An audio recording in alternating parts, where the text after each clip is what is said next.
These engines have been my life. For the past 40 years, as a fuel and power engineer, I've come to know their remarkable qualities and occasional defects. And nobody appreciates more than I the genius of the men who built them. I will remember my first introduction to steam. My father sent me as a boy to see a friend of his, a fine engineer, believing that a future with steam would be secure and immensely worthwhile. And so you see, England was the birthplace of the steam engine, with its great power. Its invention was a grand triumph over the materials which nature has placed at our disposal. But sir, where does steam obtain its power? Where? From England itself, an island built on coal. The burning coals supply the heat, the energy passing to the water and creating steam. And the steam, with its enormous power to expand, so drives our locomotives, pumps dry our mines, speeds our ships across the seas, defying wind and weather, and powers the mighty cotton mills which have brought wealth to Lancashire and England.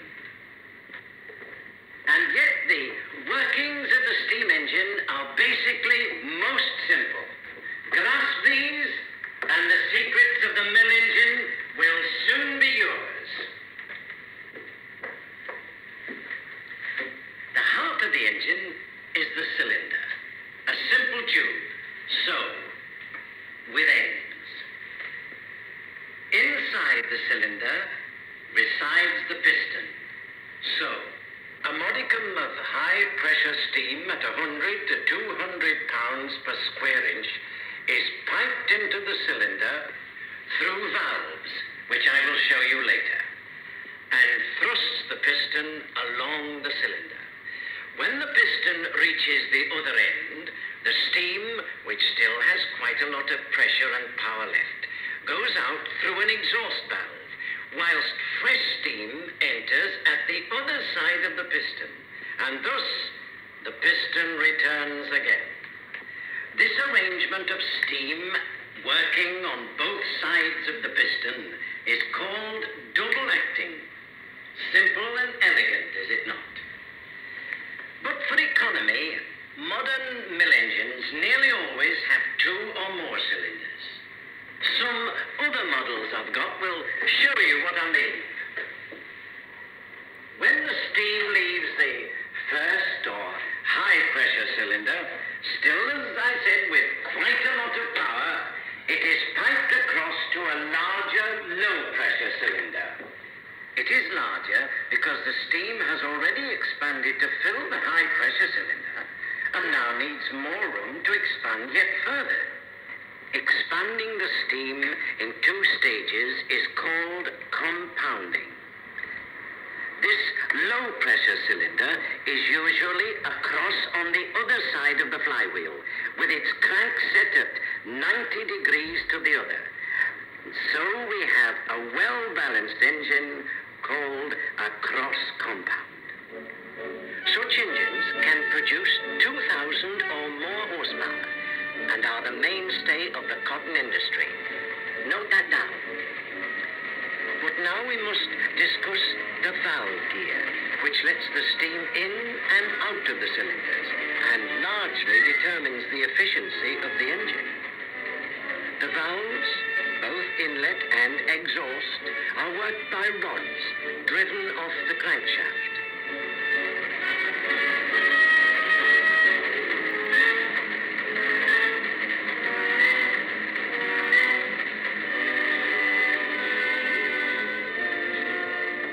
And here is a model of part of a cylinder with a coreless valve, the most widely used of all types. When the rods twist the valve open so, the steam is able to pass through these slots to the cylinder. The valve is held open for a short, very precise period of time. Thus, a small quantity of steam enters the high-pressure cylinder and begins to push the piston. The valve then snaps shut very quickly, and the steam expands in the cylinder, pushing the piston along as it does so. This closing of the valve at an early stage of the piston stroke is known as cut-off. But why is that necessary, sir? Excellent question.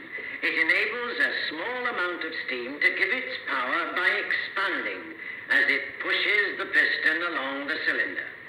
The point of cut-off determines not only the economy of the engine, but also its speed.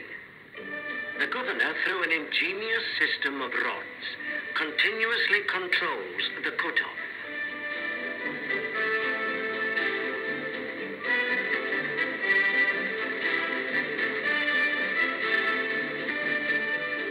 Engine man can check the point of cut-off with an indicator.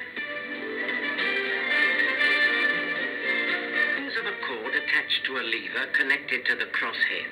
The stroke is measured while steam from the cylinder actuates a pen and indicates the varying pressure throughout the duration of the stroke.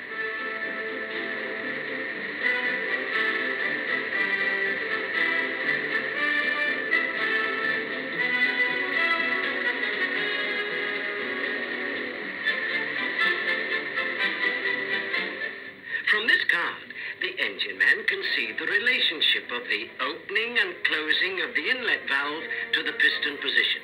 And from the area of the figure, he can calculate the power the engine is developing.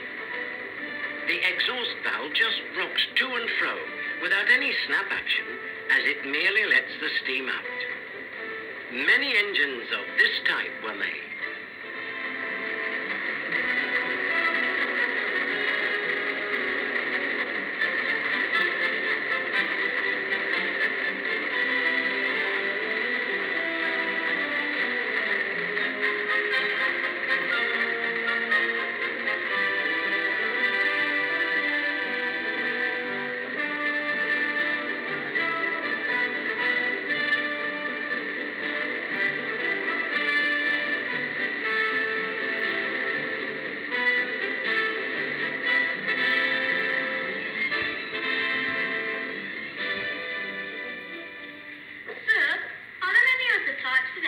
Indeed there are. I was forgetting. For example, in older mills, once equipped with beam engines, restricted space has often compelled designers to adopt the tandem compound arrangement of cylinders.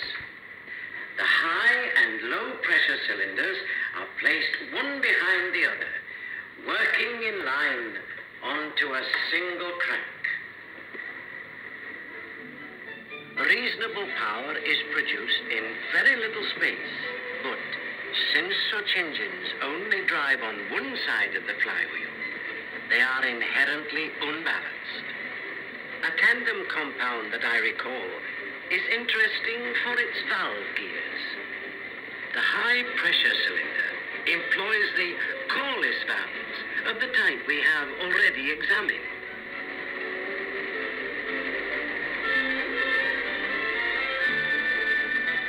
But on the low-pressure cylinder, we find slide valves. The slide is like a letter D.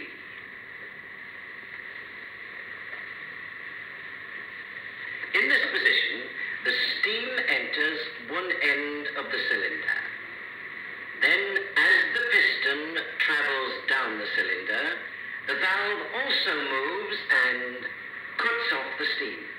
As piston and valve move further, steam enters at the other end to push the piston back again. Meanwhile, the steam in here exhausts through another passage behind the D valve.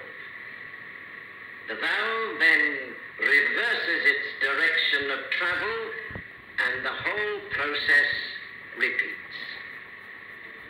It isn't so quick and efficient as the Corliss, but is cheaper, easier to maintain, and perfectly satisfactory for the low-pressure cylinder.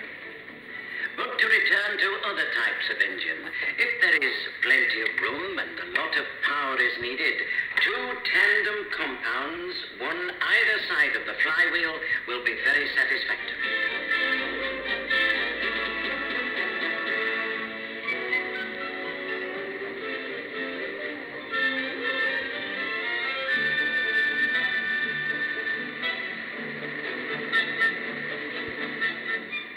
So we have, in effect, two separate engines, each with its own condenser and air pump.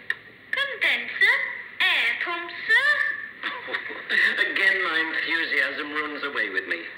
It was James Watt, that great pioneer, whose condenser was the vital idea which enabled the steam engine to be changed from a ponderous, wasteful machine to today's elegance and efficiency.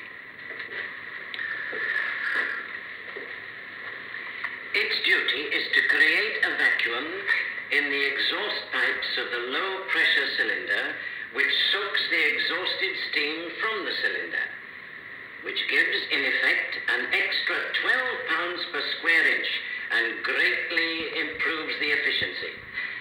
I will elucidate.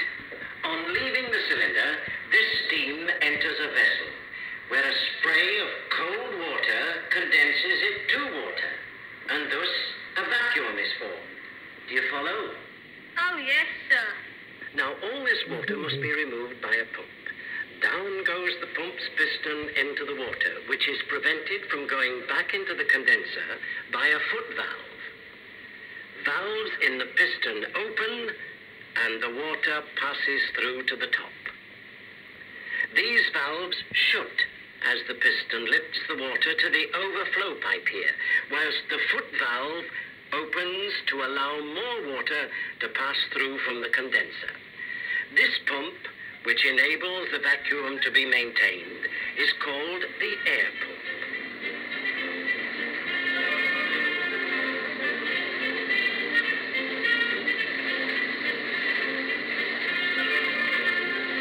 A little of the water, which is quite hot, is pumped back to the boilers for further economy, while the rest is returned to a reservoir, usually called a pond or lodge, to cool. Drive for the air pump is by a simple lever movement off the piston rod.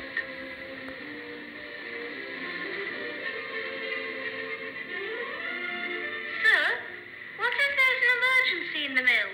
Occasionally, machines jam or belts break, so an emergency cut-off system throughout the mill is always incorporated. Hit an electric button, and the main steam valve automatically shuts off, bringing the great engine to a halt. You see, No eventuality escapes the notice of the steam engine designer.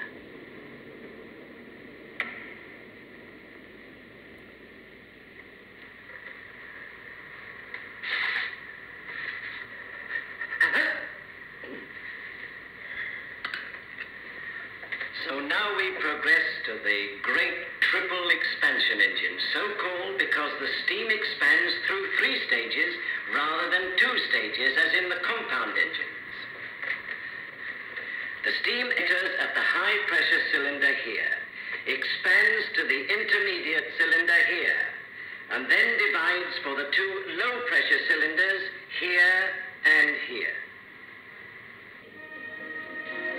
In this way, much power can be produced by a well-balanced engine, yet the cylinders can be kept down to a convenient size.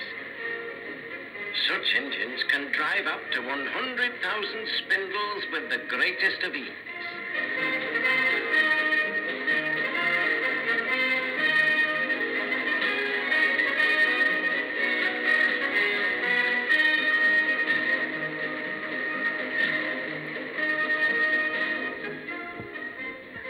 Space is scarce, a vertical layout is often applied to the triple expansion engine. 3 cylinders are placed above the crankshaft: the high, intermediate, and low.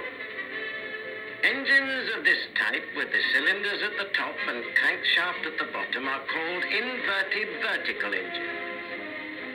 Again, you will note the difference in size of the cylinders to compensate for the expansion of the steam.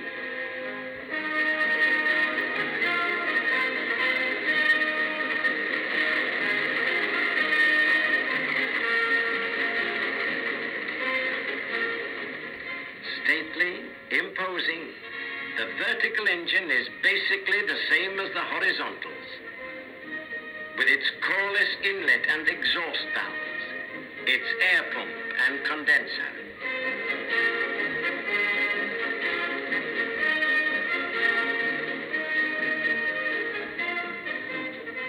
You have been born into the great age of steam, a golden age of prosperity. The mighty engines I have described spin 50 tons of flywheel, hundreds of machines, and thousands of spindles with their powerful muscled arms. No finer or more trustworthy a mechanism has ever been conceived by the ingenious mind of man.